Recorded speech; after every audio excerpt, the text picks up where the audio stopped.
Hello student, आज हम लोग करेंगे डायरेक्टिंग का पार्ट 3 जो कि मोटिवेशन के ऊपर है। पार्ट 1 और 2 हमने ऑलरेडी कर चुके हैं।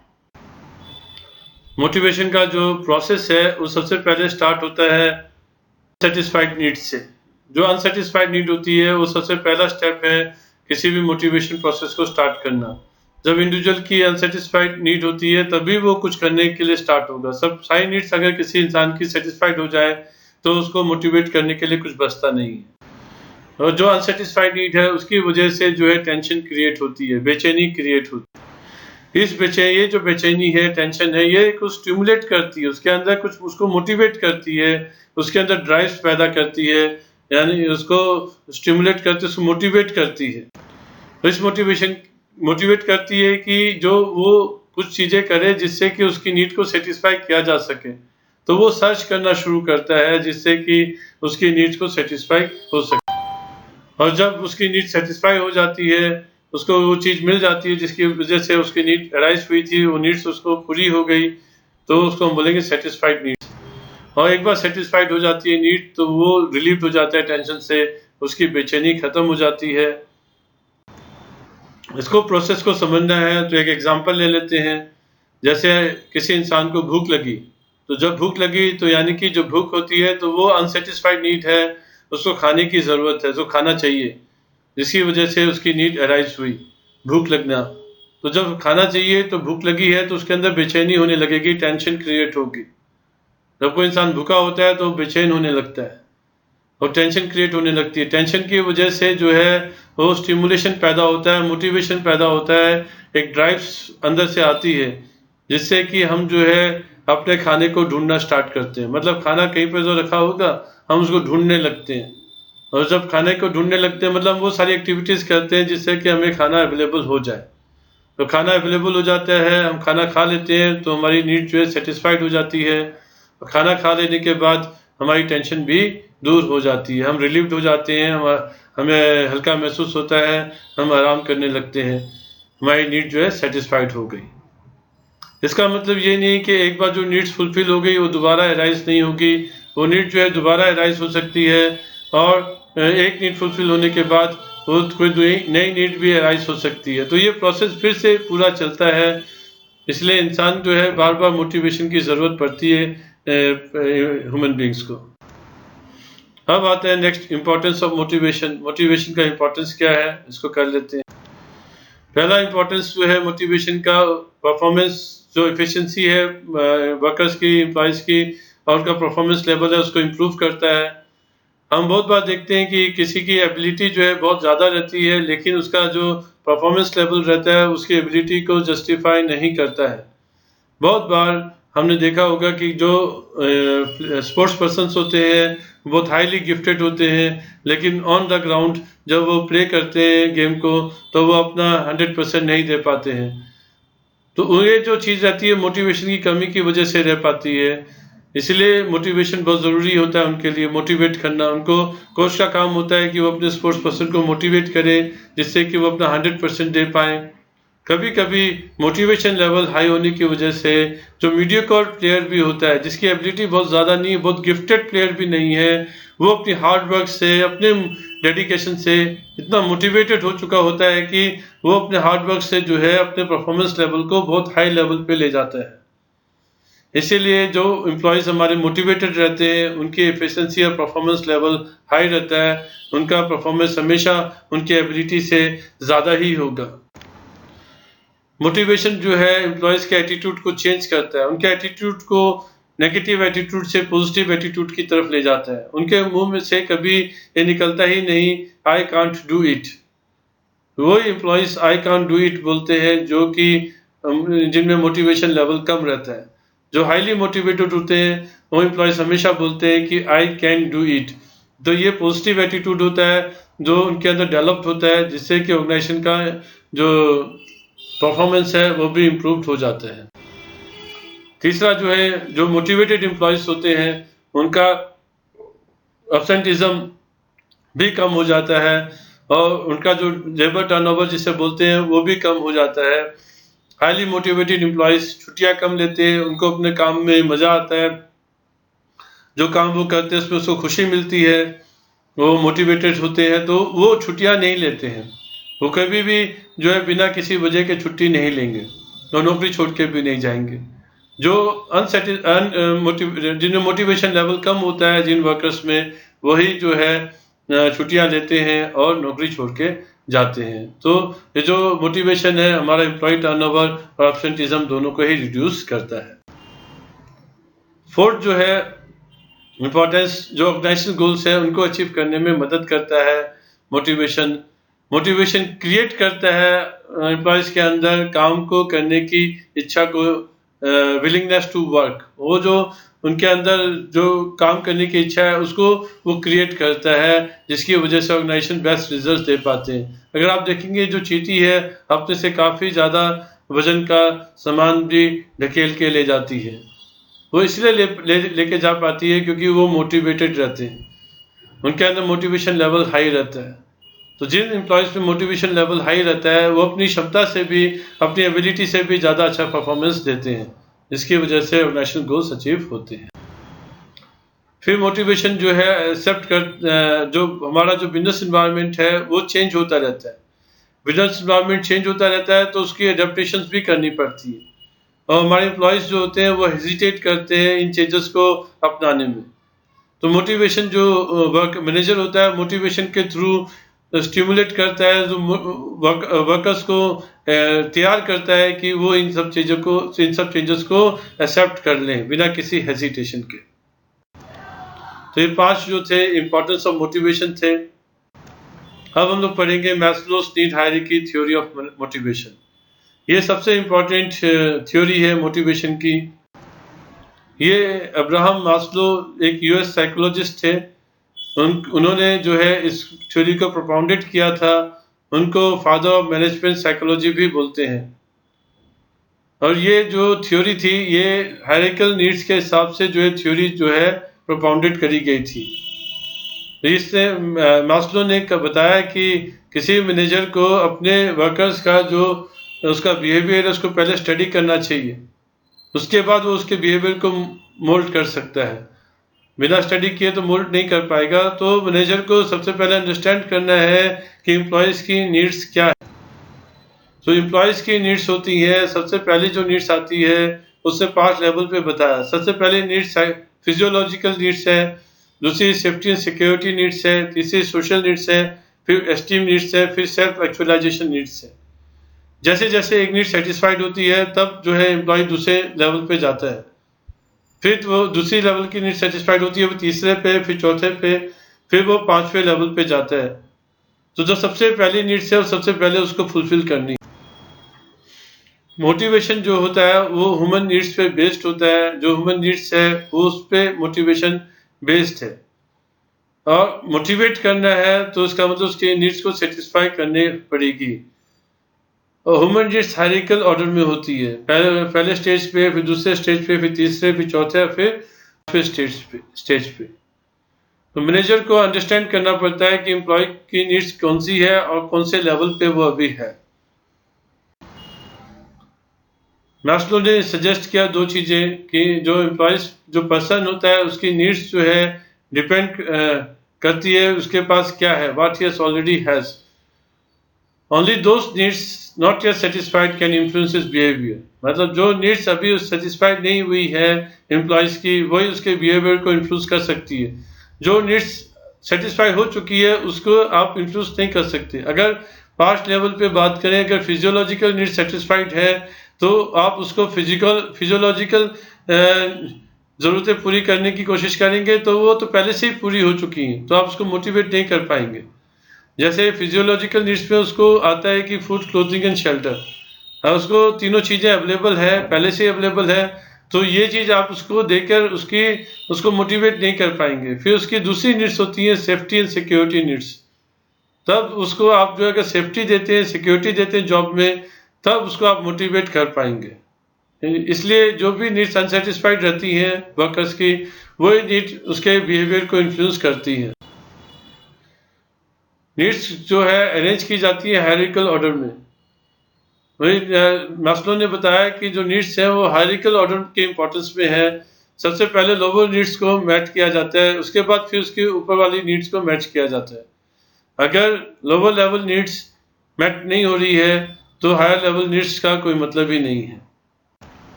अब सबसे पहले हम लोग बात करते हैं वही पहली नीड्स का, जो पहले स्टेज पे थी, फिजियोलॉजिकल नीड्स, या जो बेसिक नीड्स होती है इंसान की, फूड, क्लोथिंग एंड शेल्टर। जो फूड है वो चाहिए, आदमी बिना खाना खाए तो जी नहीं पाएगा। खाना उसका अवेलेबल हो गया तो फिर कपड़ा उसको चाहिए, कपड़ा भी अवेलेबल हो गया तो फिर अपने लिए घर बनाने की कोशिश करता है, मकान बनाने की कोशिश करता है, शेल्टर उसको चाहिए। तो ये उसकी बेसिक नीड्स है। जब तक ये बेसिक नीड्स उसकी फुलफिल नहीं होगी वो आगे जाएगी नहीं। एक बार ये बेसिक नीड्स फुलफिल हो जाती है तो उसकी दूसरी नीड्स अराइज होती है, सेफ्टी एंड सिक्योरिटी नीड्स। वो ये चाहता है कि उसकी सेफ्टी और प्रोटेक्शन रहे उसको। इसीलिए अगर हम एक जॉब कर रहा है जिसमें उसको इतनी तनख्वाह मिल रही है जिससे उसकी बेसिक नीड्स फुलफिल हो जा रही है, लेकिन उसकी जॉब की सिक्योरिटी नहीं है, तो जैसे ही दूसरा जॉब मिलेगा जिसमें उसको उतनी तनख्वाह मिल रही है और साथ में उसको जो है जो सेफ्टी एंड सिक्योरिटी नीड्स मिल रही है, तो वो उस तरफ मूव कर जाएगा। तो जब ऑर्गेनाइजेशन जॉब सिक्योरिटी देता है, उसकी पर्सनल बॉडीली सिक्योरिटी देता है, उसकी इनकम की सिक्योरिटी देता है, उसको ओल्ड एज पेंशन, इंश्योरेंस वो सब प्रोवाइड कराता है, ग्रेचुइटी, प्रोविडेंट फंड वो सब प्रोवाइड करा रहा है, तो ये उसकी सेफ्टी एंड सिक्योरिटी नीड्स को फुलफिल कर रहा है। तीसरी जो नीड्स आती है वो सोशल नीड्स आती है, जिसे बोलते हैं बिलोंगिंग नीड्स, एफिलिएशन या बिलोंगिंग नीड्स। ह्यूमन बीइंग्स जो है वो सोशल एनिमल है, इसीलिए वो जो है ग्रुप में रहना पसंद करता है, वो ग्रुप द्वारा एक्सेप्ट किया जाना भी पसंद करता है। उसको लव एंड अफेक्शन चाहिए, फ्रेंडशिप चाहिए, सेंस ऑफ बिलोंगिंगनेस चाहिए। ये नीड्स उसकी फुलफिल होती है अगर जब वो पहले safety and security needs fulfil कर लेता है, तब इस नीड्स की तरफ जाता है। जो फोर्थ नीड्स है वो उसकी एस्टीम नीड्स है। जब नीचे की तीनों नीड्स उसकी फुलफिल हो गई, तब वो स्टेटस के बारे में सोचने लगता है। अब वो प्रेस्टीज के बारे में, सेल्फ रेस्पेक्ट के बारे में, दूसरों से रेस्पेक्ट के बारे में सोचने लगता है। तो ये उसकी नीड्स अराइज होती है, एस्टीम नीड्स। वो चाहता है कि उसकी परफॉर्मेंस की रिकॉग्निशन मिले, उसको अप्रिसिएशन मिले, उसको प्राइजेस मिले, रिवार्ड्स मिले, सर्टिफिकेट्स मिले। अब ये वाली नीड्स उसकी अराइज हो जाती है। एस्टीम नीड्स के बाद ये सबसे टॉप पे आती है self actualization needs. Self actualization needs का मतलब है कि जो इंसान जो बनना चाहता है वो बन गया है, मतलब ये उसकी हाईएस्ट जो उसके अंदर नीड हो सकती है फुलफिल हो जाती है। इसके बाद कुछ बचता नहीं है उसको अचीव करने के लिए। एग्जाम्पल देख लीजिए यहाँ पे, ये इंडिविजुअल एग्जाम्पल है। बेसिक सैलरी बेसिक नीड्स है, ये बेसिक फिजियोलॉजिकल नीड्स है, बेसिक सैलरी से फुलफिल होती है, वो हंगर को फुलफिल करता है। ऑर्गेनाइजेशन सैलरी देता है जिसकी वजह से उसको पैसे मिलते हैं, पैसे मिलने से वो अपने लिए खाना, फूड, क्लोथिंग एंड शेल्टर का इंतजाम कर सकता है। दूसरी जो नीड्स है वो सेफ्टी एंड सिक्योरिटी नीड्स है।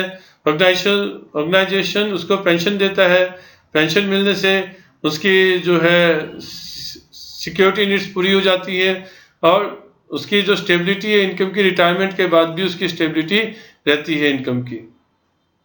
तीसरा जो है हम बात करते हैं एफिलिएशन या बिलोंगिंग नीड्स की। जब ऑर्गेनाइजेशन में काम करता है तो एक इनफॉर्मल ऑर्गेनाइजेशन भी बना लेता है जिसमें वो लोगों के साथ मिलता जुलता है, फ्रेंडशिप क्रिएट करता है, उसकी फ्रेंडशिप की ज़रूरत पूरी हो जाती है।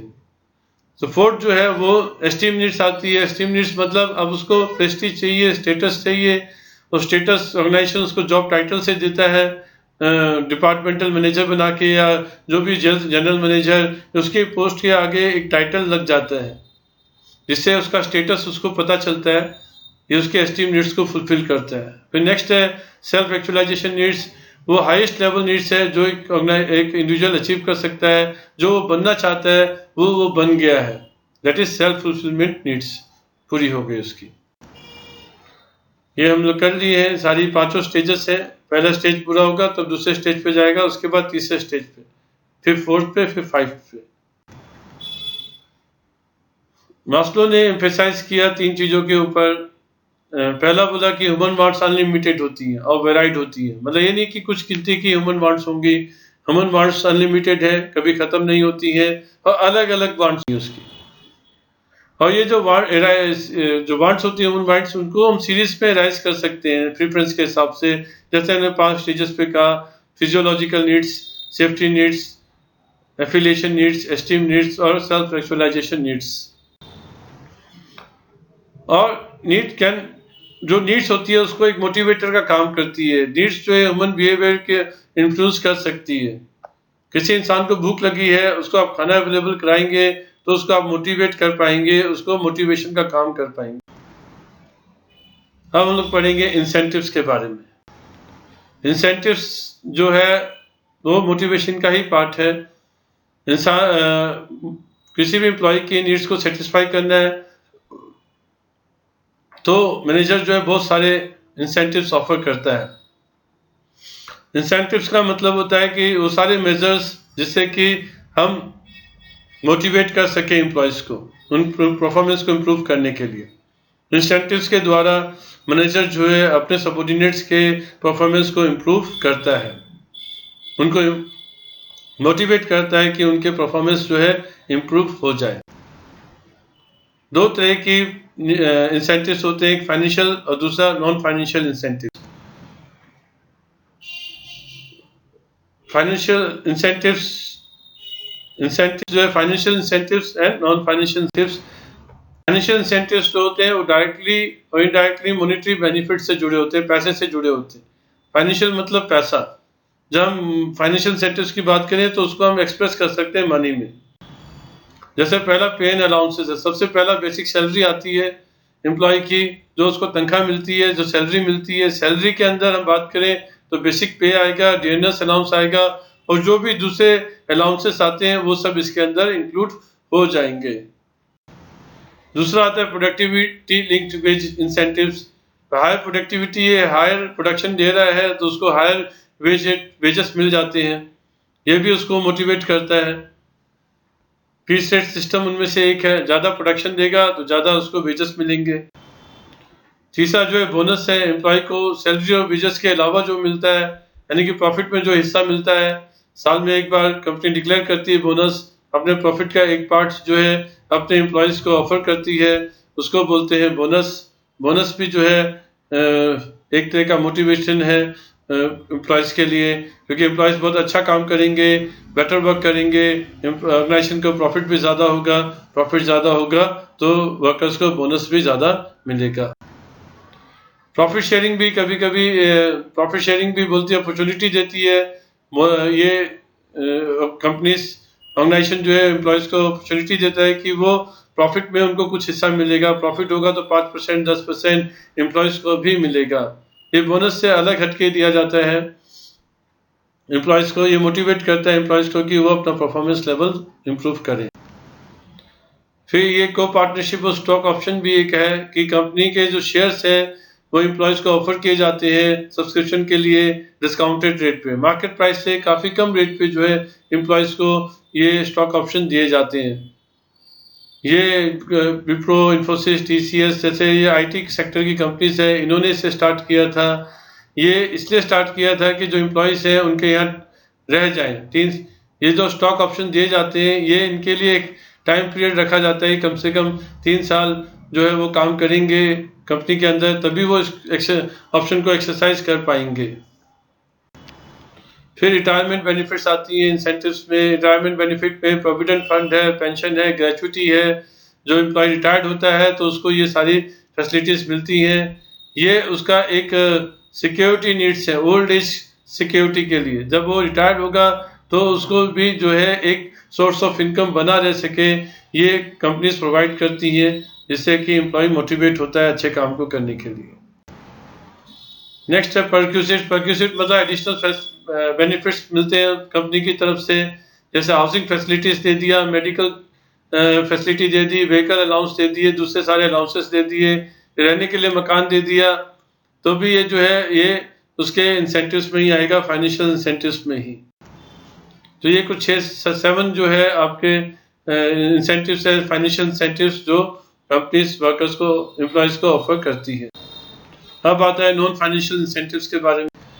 नॉन फाइनेंशियल इंसेंटिव्स वो होते हैं जिसे आप मनी में मेजर नहीं कर सकते, जिसे आप मनी में कन्वर्ट नहीं कर सकते। जैसे पहला स्टेटस है। स्टेटस मतलब उनकी पोजीशन बताई जाती है, या आपके एस्टीम नीड्स को फुलफिल करता है।